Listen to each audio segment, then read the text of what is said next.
first of all. Why do we celebrate Navratri? So Navratri again, is the cognizance of that nurturing aspect of nature. So here, the goddess is known as Prakriti. And we spoke about Purush and Prakriti, but Prakriti, Mother Nature, again, it's a universal concept. Why is nature considered mother? Because it is nurturing, right? And Mother Nature or Prakriti is responsible for maintaining the balance.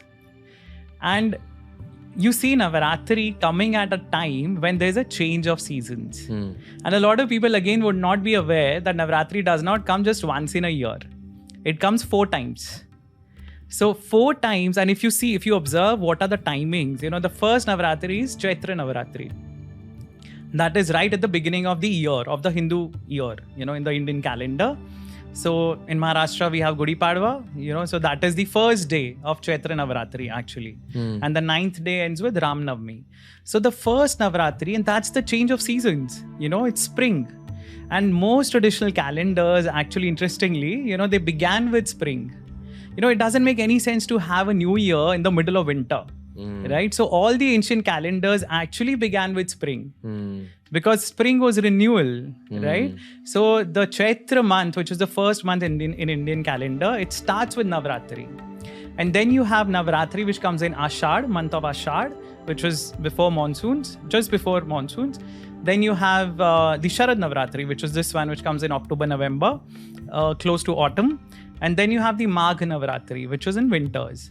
So every time you observe the 9 days, they correspond with the change of season. And the Devi Bhagavad Puran actually gives it significance. It tells us that, during this time, people are more susceptible to getting sick. There's a change happening around them. And we see that happening, right? Yeah. I mean, right now also the weather is so whimsical. A lot of people are falling sick because of changes in weather, sudden changes in weather. I'm asking the doctor in you this because you're a qualified doctor.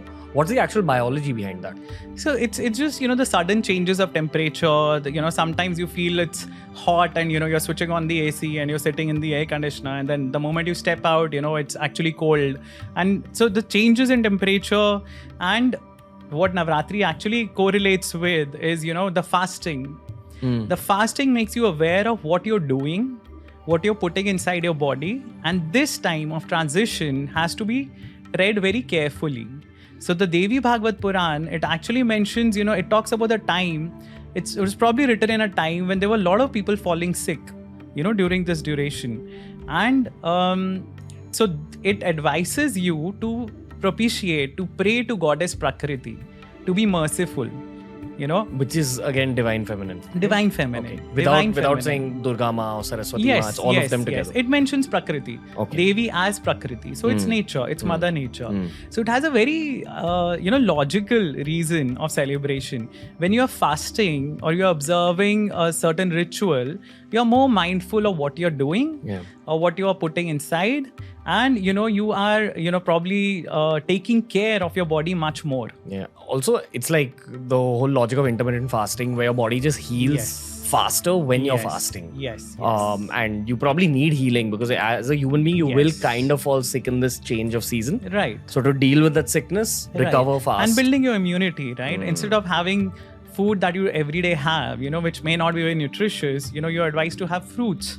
You advise people eat all sorts of stuff, but ideally, you should have fruits which provide you vitamins.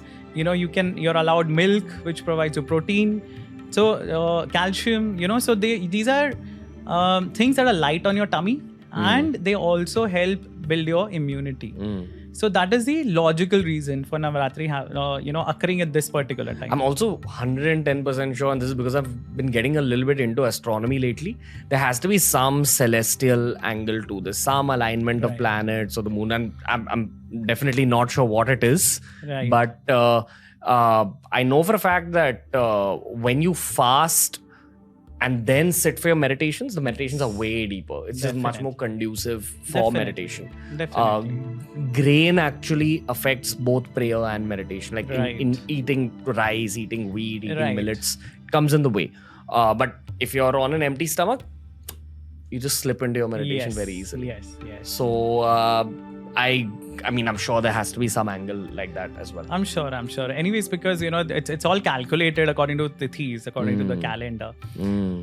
So do you, like, I mean, these ancient calendars, do you think they were, I mean, I'm sure they were kind of built according to astronomy of sorts. Right. Because if, for example, if you look at the Gregorian calendar, where it's Jan, Feb, March, April, May, June, it's cool. But it's very stiff. Other than that one day, every 4 years, which is just extra. Again, that's just, it's very mathematical and stiff. Right. What's the logic of the Hindu calendar? So, Ranveer, the Indian calendar basically is a lunar calendar. Okay. And the Gregorian calendar is a solar calendar. Okay. So that's one of the major differences. Okay. So the lunar calendar is according to the movement of the moon. The tithis, if you would have observed, sometimes the festival is celebrated on overlapping days. What is the logic of that? Solar day is one. It can't be overlapping. But these days are decided as per the moon rise. Okay. So the tithis are calculated as per the movement of the moon. When the moon is going into the next zodiac, that is when the tithi changes. Gotcha.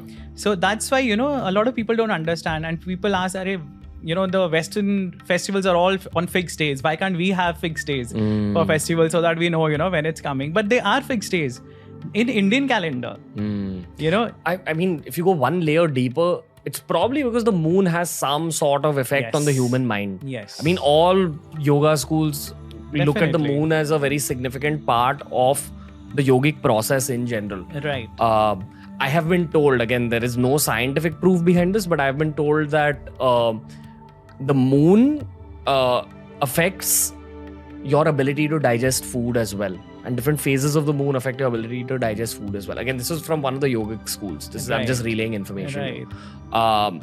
So that's the logic behind keeping a full day fast on a full moon day. They say that on that day, the pull of the moon is supposed to be more. Right. I don't know how true that is, but I will tell you this. I've experienced doing these 36-hour fasts on full moon days, and the meditations are way more intense on those days. Right. So I am 110% sure that if you really dial back and see the pure knowledge of the rishis, they would have linked Navaratri to something about lunar phases. For sure. And you see, moon does have a lot of effect on our physiology. The whole concept of, it affects the oceans. The tides are because of the moon. So why wouldn't it affect our body? If you're 70% water. If you're 70% water, exactly. That's the concept, that's the thought behind it. And, there's a theory that, the menstrual cycle is actually linked to the moon. Really? Because moon has 28 days cycle, right? So it is linked to the moon, probably. That's a theory. So don't women have like a fixed date of their periods? Yeah, but I mean, that's the theory. I haven't really dived deeper into it. But that's a theory that there is a correlation of the menstrual cycle with the lunar cycle. Okay. Sort of a unrelated but related topic.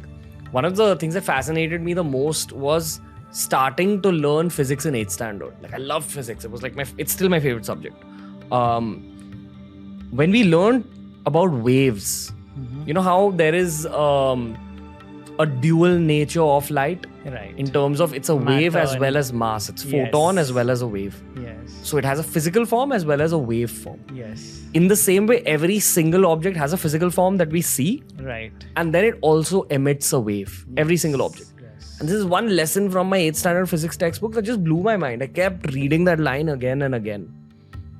It also means that the maths around that concept was if the object is larger, the wave becomes stronger. Like the wave it's emitting becomes much stronger. Right. Therefore, what about a celestial body which is that large? Of course. And there's the gravitational pull, right? Yeah. So in fact, moon has a very important role to play in our own existence. And I'm not talking about humans, but about Earth as a planet that could sustain life. There's a lot of scientific theories about the significance of moon. You don't find such a huge satellite. It's 1/4 the size of Earth.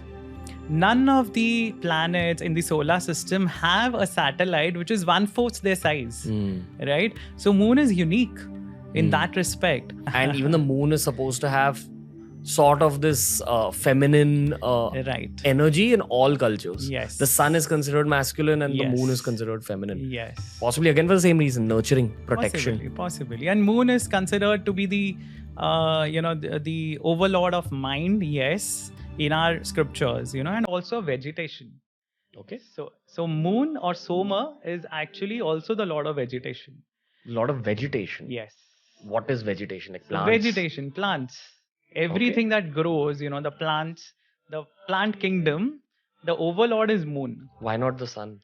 Exactly. Why not? Okay.